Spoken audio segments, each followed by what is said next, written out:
高考结束，很多家长带着孩子去买 iPhone， 评论区直接炸开了锅。为什么大家对苹果的意见如此之大？为什么1万块钱的手机在有些人看来就是智商税？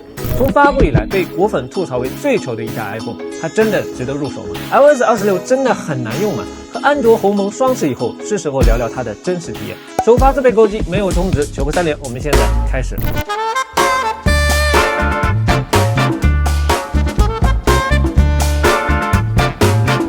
听说 iPhone 用久了会自适应，我不信。但我就想搞明白一件事，这充电慢、信号差、侧滑难受、消息转圈、应用没有小窗的高端苹果手机到底有什么魔力？带着这样的疑问呢，我解锁了 iOS 26。很多人觉得液态玻璃它丑，但是放眼望去，满大街的都是各种风味玻璃，真的有点审美疲劳了。早期的 iOS 26掉帧卡顿都是家常便饭，这根本不像是苹果该有的水平。如今升级到了 iOS 26.5.1的版本，流畅度确实有提升 ，bug 也少了很多。还有被吐槽最狠的就是可视性太差的问题，现在也改掉了，观感舒服了很多。这些都是大版本的问题。接下来我更想聊聊 iOS 本身的功能缺失。我的观众里面有不少安卓党，对降价后的 iPhone 跃跃欲试，那你可要听好了。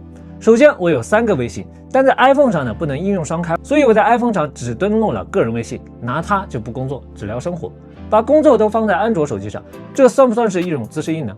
如今的安卓最多可以开5个分身，同时登录6个微信，这时候就有人说了，6个我根本用不到，我只有1个微信。好，我习惯在打电话的时候录音，这不仅是给自己留个备忘录，必要的时候还是一份有效的证据。而 iPhone 的电话录音确实有，但我真的不敢用，因为你点了录音就会有很大声音的语音提示，对面也能听到。此通话将录音。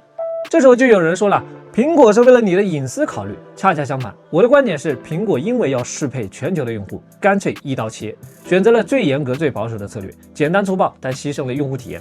应用小窗呢，在安卓上玩出了花，不挑应用，不限位置；但在 iPhone 上呢，只有看视频的时候才能开小窗，且位置不能自由调整，只能放4个角落里。以及相册 AI 的功能，大家应该早都用烂了。什么 AI 消除、AI 去反光，这些在安卓上都是标配，港版、美版的 iPhone 也都有，但国行依旧缺席。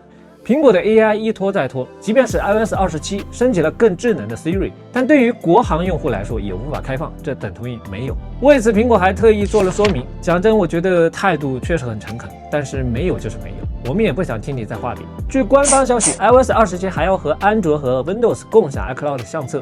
曾经引以为傲的生态护城河，终于迎来了开放。但凡苹果多听听用户的声音，也不至于搞得现在这么被动。但不管怎么说，对于我这样的双持党来说，确实是个好消息。不知道你怎么看？我相信未来各家在系统生态上的差异应该会越来越小，竞争是需要的，但共存才能长久。如果说 iOS 的使用门槛是自适应，那这道门槛我只跨了1只脚，另一只脚我选择留在了安卓。侧滑再烂我能扛，信号再弱也无妨。17 Pro 握在手，生态丝滑心不慌。的确，目前唯一能留住我的只有是苹果生态了。我相信这也是大多数双持用户的真实写照。我很清楚iOS 的细节有多么细致。比如说手电筒，你可以通过手势实现亮度和聚合同时调节，交互非常直观，动画极其丝滑，这才是苹果该有的样子。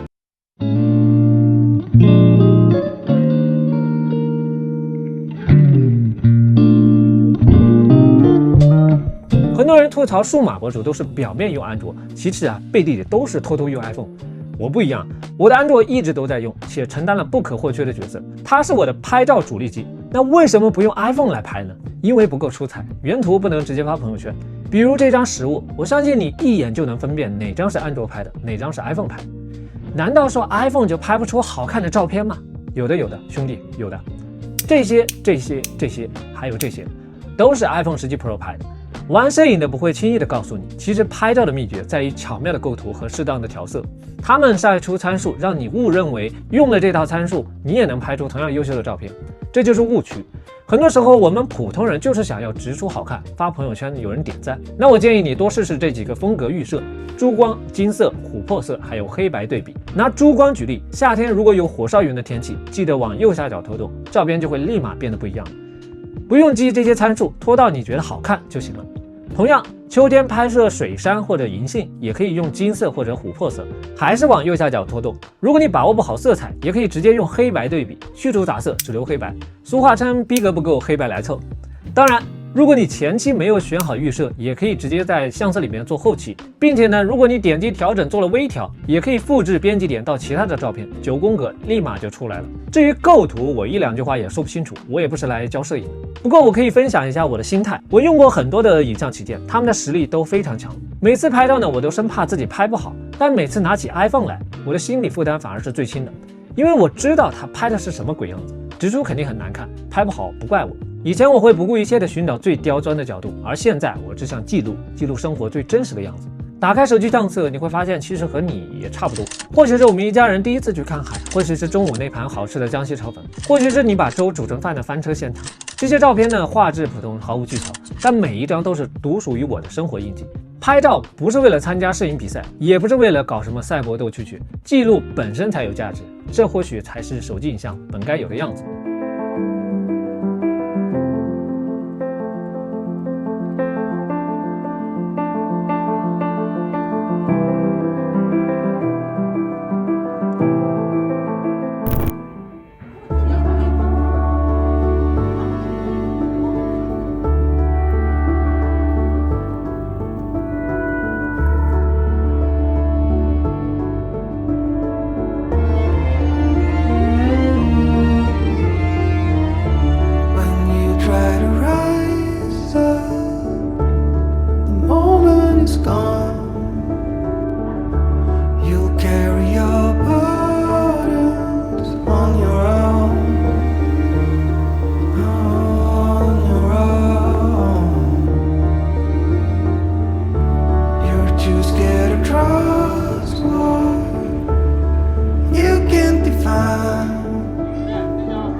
屏幕前有多少人会拍 log 视频？我常用的 log 拍摄工具，除了老牌的 Blackmagic Camera， 还有苹果官方的 Final Cut Camera， 以及国产的飓风相机。这3款呢，如果让我只留一个，我会留 Blackmagic Camera， 因为它可以导入自定义 LUT， 我可以把常用的相机的 LUT 放在手机里面，在前期预览时就做好曝光控制，这样在我后期流程中，我就可以和相机的素材做到曝光一致，调色也一致。不过它的菜单是真的难用，新手呢会很懵逼，不知道该点哪里。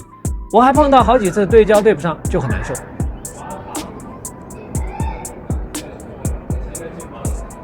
如果你是个小白，我建议你先尝试一下飓风相机，整个的菜单逻辑很清晰，交互界面也很直观，是个新手。只是目前还不能导入自定义 LUT， 并且偶尔也会抽风，还需要时间打磨。哦，又来。很多人问我拍视频应该选苹果还是选安卓。iPhone 强悍的视频能力和庞大的用户的体量造就了生态的繁荣。这句话听起来是句废话，但当你在互联网上想找点视频教程或者是 LUT 分享时，搜到的大多是关于 iPhone 的。就这一点真的是让其他所有厂商都望尘莫及。作为初学者，你会选谁？视频拍摄确实是 iPhone 的舒适区，超广角视角非常广，收音也不错，防抖也很棒。但是有一个问题一直困扰着我，目前单手持机无法通过双击拍照按键直接打开后摄的超广角来拍视频，只能通过长按触发，但是焦段呢又是1倍，并不是0.5倍超广角，这不是我想要的。脸大且胳膊短的朋友知道我在说什么。说回外观啊，鲁迅曾经说过，好的设计呢都是心有灵犀的。这大半年来，我们见过不计其数的追随者，大家一边骂着苹果，一边又在学人家，这真的很分裂。与其说17 Pro 长得很丑，不如说现在的苹果变得更务实了。就正如 Mac 上的 Touch Bar， 它酷吗？肯定酷，但实用性差，很鸡肋。你们有没有发现，苹果现在开始在外观上逐渐妥协了，而是更多把注意力放在实用性上。说好听点，苹果现在确实不酷了，慢慢变得务实。如果你想要体验最酷的 iPhone， 建议从 iPhone Air 开始，那个才是苹果最极致的产品，最能代表苹果的精神内核。如今它的价格也来到了5000左右，对于不在乎性能和影像的人来说非常适合，没必要多花3-4千去买 Pro。17 Pro 混到铝合金的边框，一开始我非常担心它的耐用性，所以我必须带壳。我这台呢经历了多次的碰撞试验，但好在我的手机壳都扛了下来，机身完好无损。而另一台就很惨，裸机直接摔到了地板上，边框变形了。总之，选个靠谱的壳很重要。那说到手机壳，我就不得不打住，这里没有广告。最后，我们来聊聊它的屏幕和续航。iPhone 17 Pro 的这块屏幕通透性没啥问题，亮度也够，但是在户外需要手动往上再提一提，自动亮度会稍微偏暗。因为我没有贴抗反射的钢化膜，并且我也不想裸奔，大部分情况呢，屏幕可视性还能接受。续航的表现，我个人还是比较满意的。在不同的系统版本下，我记录了各种使用场景的亮屏时间，供各位参考。总体来说呢，应对重度拍摄3到4小时能撑住，轻度使用的话5个小时还能剩一半的电量，撑满1天也问题不大。在充电速度上和安卓肯定是没法比，但是比老款的 iPhone 确实快了不少。而且我一直都是用第3方的 C2C 充电器，电池循环150次左右，健康度依旧是100%。个人觉得官方的充电器真的没必要。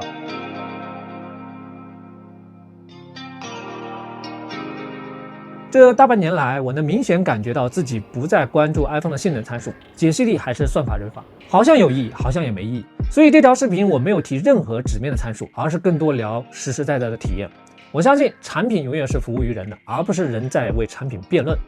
iPhone 不是完美的，它有诸多难以忍受的功能缺失，但也有无法撼动的绝对实力。它的降价对于所有厂商来说，可能都是一剂猛药。这也恰恰证明了高端市场从来不是拼参数，而是拼细节，拼的是护城河。好了，以上就是 iPhone 17 Pro 的真实体验。如果你觉得视频对你有所帮助，请记得一键3连。我是风仔，我们下期再见。